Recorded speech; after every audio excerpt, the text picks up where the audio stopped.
Днес ще готвим кюфтенца от наденици с лучен сос и едни мънички хлебни топченца, потопени в тях.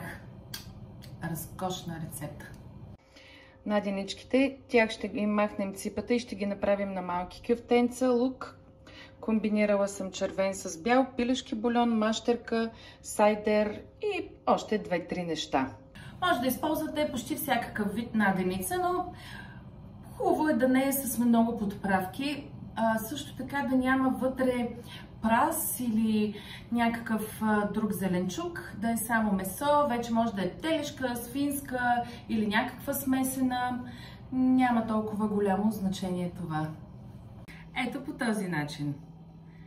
Разрязваме внимателно. Махаме ципата.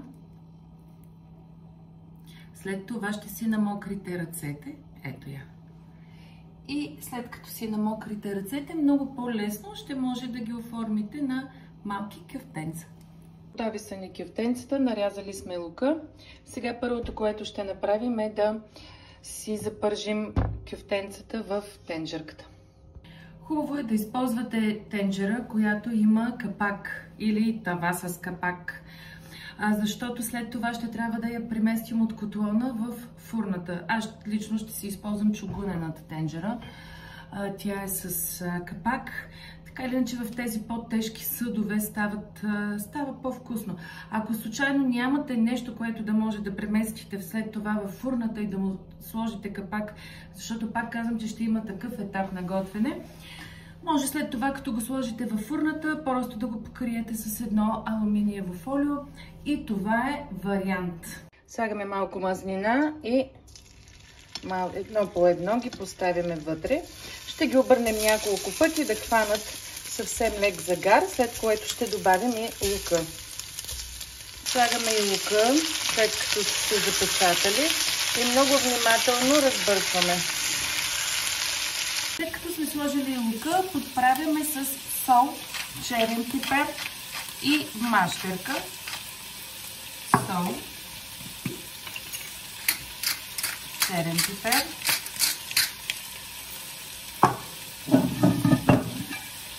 слагаме и мащерка.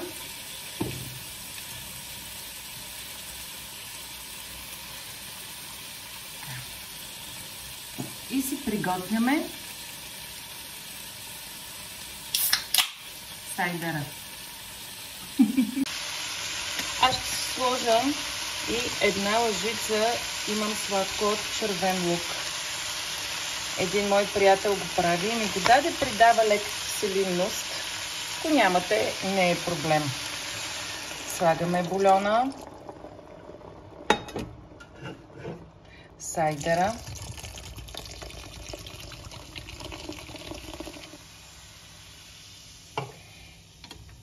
ще го оставим малко да покъкри и го местим във фурната на 180 градуса за около 20 минути с капак.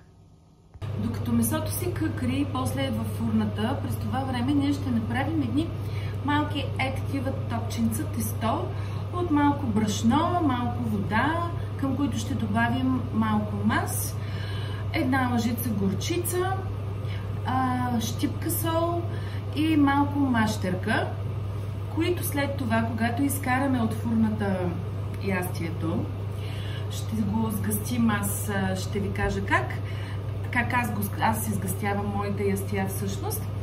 И след това ще ги сложим вътре, ще видите.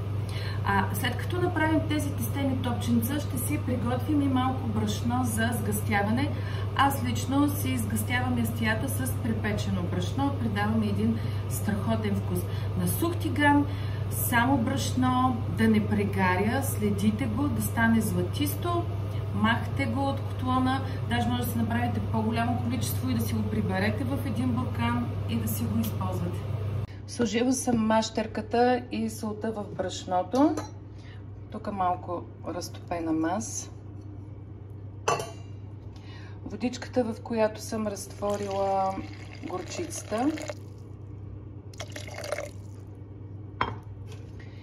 И от това ще замесим едно лепкаво тесто. Тестото ни е готово, а яденето ни отива в фурната. Запичаме си брашно, тъй като моето е свършило. Уха, е уникално! Изкарахме и отново сложихме на тигана яденето. И сега правим следното. Мокрим лъжицата. Взимаме тесто и с другата лъжичка го оформяме на топченце. Малко хлебче. Не е нужно да е в правилна форма. Това искам да кажа. Тъй като тестото е по-лепкаво, затова трябва с лъжичка. И само си я мокрите регулярно от време на време. През това време аз си разбърках малко от запеченото брашно с студена вода. Сега ще изгъстя яденето и ще поставим вътре и тези топченца тесто.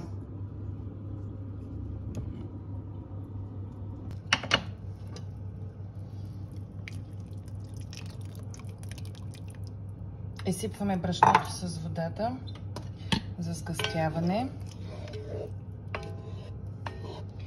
Топченцата сме си ги направили. В една купичка малко прясно мляко може да си сипете. Яденето ни се е позгъстило. Изключваме котлона малко да се поуспокои, но фурната продължава да е включена. И поставяме вътре топченцата от тесто. Аз ги пооформих малко с мокри ръце. Ето така. Като ги поставяте, трябва да се опитвате отгоре да се вижда част от тях, която ще намажем съвсем внимателно и леко с прясно мляко, за да има един хубав, лъскав вид. Подреждаме ги всички по този начин.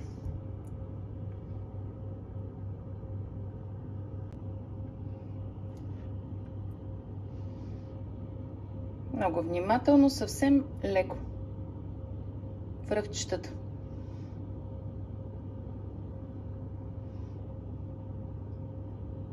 Усещате колко вкусно ще стане, нали?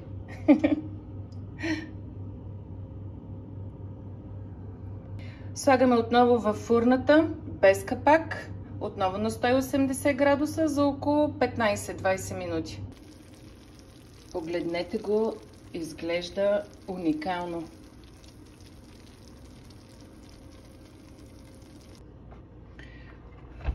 Остава да опитам.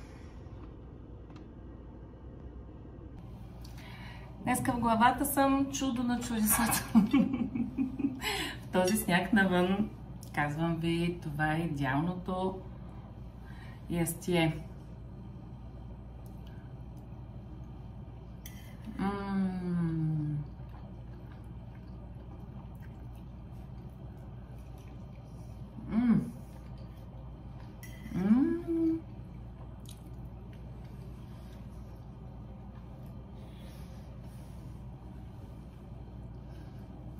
Направете си го, хапнете си, споделете си го, да ви е сладко.